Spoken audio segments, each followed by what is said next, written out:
దేవమాత మీద భక్తి, ఇల్లు పోవడం, ప్రార్థన చేయడం, చిన్నప్పటి నుంచి మంచి భక్తి వాటితో ఆ అమ్మాయిని పైకి తీసుకొచ్చారు.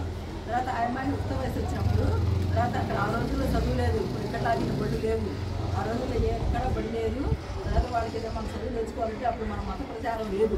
మత ప్రచారం లేకపోతే ఇక్కడ చదువు తెచ్చుకోవాలంటే ఎక్కడ పాండిచ్చేరి సంబంధం ఉందన్నమాట. పాండిచ్చేరి అంటే తమిళనాడులో అక్కడ అప్పుడు వాళ్ళు కూడా హిందూ దంపతులు అంట.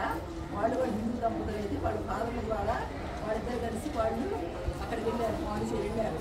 వెళ్ళిన తర్వాత వాళ్ళు ఆ పేరు వీరప్ప, ఆ కుమారు పేరు, ఆ పేరు మరియమ్మ. ఆయన చిన్నప్పుడు వెళ్ళిపోయారు, మతం తీసుకొని మరియమ్మని పెడుతున్నారు.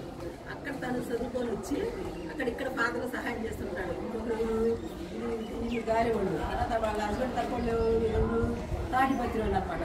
వాళ్ళ ఇంటి పేరు తాడిపత్రి. వీరప్ప అయితే తన మతం తీసుకొని పేరు మార్చుకున్నారు అనమాట. రాయన్న అని పేరు మార్చుకున్నారు, మతం తీసుకుని జ్ఞానస్థానం తీసుకుంటారట.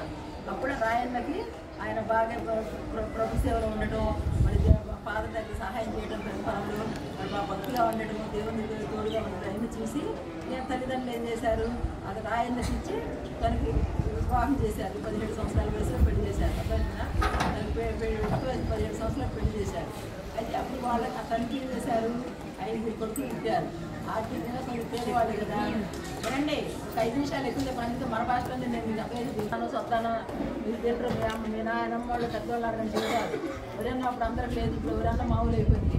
అప్పుడు వర్షాలు నీళ్ళు ఉండేవి కాదనమాట.